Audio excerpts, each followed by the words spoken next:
Hello નમસ્કાર મિત્રો, તમારું સ્વાગત છે SW સ્ટડીમાં। આજે આપણે ધોરણ 8 ચેપ્ટર નંબર 3 ચતુષ્કોણની સમજ સ્વાધ્યાય 3.2 નું સંપૂર્ણ સોલ્યુશન કરીશું। પહેલો પ્રશ્ન છે, નીચેની આકૃતિમાં x શોધો। તો તમને અહીંયા આકૃતિ આપી છે અને જે ખૂણાના માપ નથી આપ્યા, જ્યાં x આપેલા છે, એ બંનેના માપ આપણે શોધવાના છે। તો આપણે ચાલુ કરીએ। એ 3. પહેલો પ્રશ્ન આપ્યો છે। હવે આ આકૃતિમાં તમે જો તો એક ખૂણો કેટલો આપ્યો 125, બીજો 125 અને ત્રીજો ખૂણો આપણે શોધવાનો છે। તો આ શું છે? એક પ્રકારનો બહુકોણ થયો। તો આપણે લખીશું કે બહુકોણના તમામ ખૂણાનો સરવાળો બરાબર કેટલો થાય મિત્રો? 360 અંશ થાય। હવે આપણે લખીએ એક ખૂણો કેટલો છે 125 નો, વત્તા બીજો ખૂણો કેટલો છે 125 નો, વત્તા ત્રીજો ખૂણાનું માપ કેટલું છે x, જે આપણે શોધવાનું છે, બરાબર શું થઈ જશે? 360 ડિગ્રી થઈ જશે। હવે 125 વત્તા 125 એટલે કેટલું થઈ ગયું? 250 ડિગ્રી વત્તા x બરાબર 360 અંશ। હવે આ 250 છે પ્લસ છે, સામેની બાજુ એટલે કેવા થઈ જશે? માઇનસ। તો x બરાબર શું થઈ જશે? 360 ડિગ્રી માઇનસ 250 ડિગ્રી અથવા 250 અંશ। તો x નું માપ તમને કેટલું મળશે? 110 ડિગ્રી। તો આ ત્રીજા ખૂણાનું માપ આપણે x ની કિંમત કેટલી મળી? 110 અંશ મળી। ત્યાર પછી આકૃતિ બી છે મિત્રો। આકૃતિ બી માં જો મિત્રો, આ ખૂણો કેટલાનો થઈ ગયો? 90 નો થઈ ગયો। આ ખૂણો 70 નો, આ ખૂણો x છે, જે આપણે શોધવાનો છે। ત્યાર પછી મિત્રો આ એક ખૂણો આપ્યો છે, તો આ ખૂણો કેટલાનો થશે? 90 ડિગ્રીનો થશે। શું કરવા? આ રેખિક ખૂણાની જોડ છે। કયો ખૂણો છે મિત્રો? રેખિક ખૂણાની જોડ છે। આ ડિગ્રી કેટલું થયો? 60। તો 60, 90, x 70 વત્તા 90, તો આ બધા ખૂણાના માપ મળી ગયા। અને આ કેવો છે? આકૃતિ કેવી છે? બહુકોણ। તો આપણે લખશું બહુકોણના બધા જ ખૂણાનો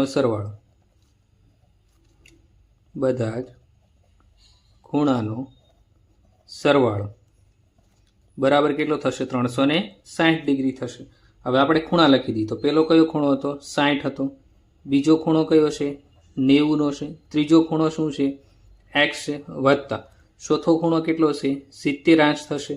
પાંચમો ખૂણો કયો છે? 90 અને બરાબર 360। હવે આપણે બધા બાજુમાં લખી દઈએ જે ખૂણાના માપ આપ્યા છે, 60 ડિગ્રી વત્તા 90 અંશ વત્તા 70 અંશ વત્તા 90 અંશ, અને જે ખૂણો આપણે શોધવાનો છે x એ વત્તા x કરી દી બરાબર 360 થશે। હવે મિત્રો 60 ને 90 કેટલા થઈ ગયા? 150। 150 માં 70 નાખો એટલે 220 અને એમાં 90 કરો એટલે કેટલા થઈ ગયા? 310 ડિગ્રી। તો 310 ડિગ્રી વત્તા x ની કિંમત એમના બરાબર 360 અંશ। હવે x ની સાથે આ 310 પ્લસમાં છે, સામેની બાજુ જશે એટલે શું થઈ જશે? x બરાબર 360 માઇનસ 310 અંશ। તો x ની કિંમત કેટલી થઈ જશે? 360 માંથી તમે 310 માઇનસ કરશો એટલે તમને કેટલા મળશે મિત્રો? 50 અંશ। તો આ ત્રીજા ખૂણાનું માપ કેટલું મળ્યું આપણને? 50 અંશ। તો આ બહુકોણ છે। આ જે રેખિક કોણની જોડ પણ છે, બહુકોણના બધા જ ખૂણાનો સરવાળો 360 થાય। તમને જેટલા પણ ખૂણા આપ્યા છે એ બધાનો તમે સરવાળો કરી દો, જે ખૂણો નથી આપ્યો એ તમે x માં કરી દો। આ બધાનો સરવાળો કરો એટલે તમને 310 અંશ વત્તા x સાથે 310 પ્લસમાં, સામેની બાજુ એટલે માઇનસ, તો 360 માઇનસ 310। તો પહેલી આકૃતિમાં ખૂણાનું માપ કેટલું મળ્યું? 50 અંશ મળ્યું। અને આકૃતિ એમાં કેટલું મળ્યું? ખૂણાનું માપ 110 અંશ મળ્યું। ત્યાર પછી મિત્રો ક્વેશ્ચન 2 છે, નીચે પ્રમાણેની બાજુઓ ધરાવતા નિયમિત બહુકોણમાં બહિષ્કોણનું માપ શોધો। તો પેલું છે, તમને 9 બાજુ આપ્યું હોય તો બહિષ્કોણના દરેક ખૂણાનું માપ શું થાય આપણે શોધવાનું। તો આના માટે આપણી પાસે સૂત્ર છે કે બાજુની સંખ્યા ગુણ્યા બહિષ્કોણનું માપ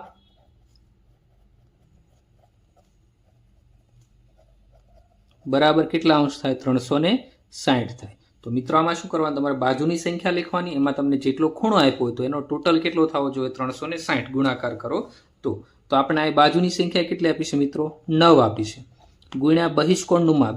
બહિષ્કોણનું માપ આપણે શોધવાનું છે, તો આપણે શું લખી દઈશું અહીંયા?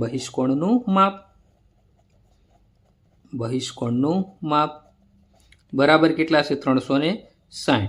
હવે મિત્રો આપણે આગળના એક્સેલ ચુરેક સમીકરણમાં શું શીખ્યા કે ગુણાકારમાં હોય ક્યાં જાય ભાગાકારમાં. તો આ બહિષ્કોણનું માપ શોધવાનું છે, એની સાથે 9 ગુણાકારમાં એ ક્યાં જશે ભાગાકારમાં. તો શું થઈ જશે મિત્રો 360 ભાગ્યા કેટલા થઈ જશે 9 અને અહીંયા શું આવી જશે બહિષ્કોણનું માપ. બહિષ્કોણનું માપ બરાબર 360 ભાગ્યા 9. હવે 9 નો ઘડિયો બોલો તો શું થાય 9 ચોકું કેટલા થાય 37. 9 ચોકું 37, 9 દુ 18, 9 3 27, 9 ચોકું 37. તો 9 9 કટ થઈ ગયા તો 4 અને 0. તો આ કેટલો ખૂણો મળ્યો આપણને 40 ડિગ્રી. તો બહિષ્કોણનું માપ આપણને કેટલું મળ્યું 40 ડિગ્રી. તો 9 બાજુ ધરાવતો નિયમિત બહુકોણ હોય તો દરેક ખૂણાનું માપ કેટલું થાય 40 ડિગ્રી થાય. અને એમાં બાજુનું માપ કેટલું આપ્યું છે આપણને 9 આપ્યું. તો આપણે આ સૂત્ર ખાસ યાદ રાખશું કે બાજુની સંખ્યા ગુણ્યા બહિષ્કોણનું માપ બરાબર 360 અંશ. ત્યાર પછી મિત્રો જો બી તો તમને આવડી જ જશે. જો આમાં 15 બાજુ છે, ડાયરેક્ટ તમારે શું કરવાનું છે સૂત્રનો ઉપયોગ કરવાનો છે અને દાખલો ગણવાનો છે. તો એ દાખલો પણ આપણે તો હવે મિત્રો જો બી છે એ એકદમ સરળ છે. જો આમાં તમને 15 બાજુ આપી દીધેલી છે અને તમારે શું કરવાનું છે બહિષ્કોણનું માપ શોધવાનું છે. હવે તો તમને ઉપરનું સૂત્ર ખબર પડી ગઈ કે બાજુની સંખ્યા ગુણ્યા બહિષ્કોણનું માપ બરાબર 360 થાય. તો ડાયરેક્ટ આપણે સૂત્ર લખી દઈશું અને આન્સર લાવશું. તો આપણે લખશું સૂત્ર શું લખી દઈએ બાજુની સંખ્યા ગુણ્યા બહિષ્કોણનું માપ બરાબર શું થાય છે મિત્રો 360 અંશ. રેડી. હવે બાજુની સંખ્યા કેટલી આપી છે આપણને 15 આપી છે ગુણ્યા બહિષ્કોણનું માપ એમ નામ રહેશે કેમ કે એ તો આપણે શોધવાનું છે. બહિષ્કોણનું માપ બરાબર 360. હવે બહિષ્કોણનું માપ શોધવાનું છે, એની સાથે જે ગુણાકારમાં છે એ ક્યાં જશે ભાગાકારમાં જશે. તો આપણે શું લખી દઈશું અહીંયા બહિષ્કોણનું માપ બરાબર 360 અંશ છેદમાં કેટલા થઈ જશે 15 થઈ જશે મિત્રો. 15 દુ 30 થશે અને 15 ચોકું 60 એટલે ટૂંકમાં કેટલું આવ્યું આપણે 24 અંશ આવ્યો. તો બહિષ્કોણના દરેક ખૂણાનું માપ કેટલું થશે 24 થશે.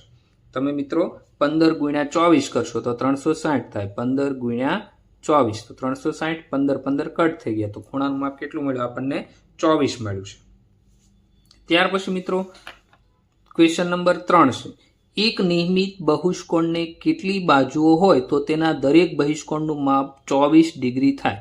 તો મિત્રો જો અહીંયા તમને બહિષ્કોણનું માપ આપી દીધેલું છે, તમારે બાજુની સંખ્યા શોધવાની.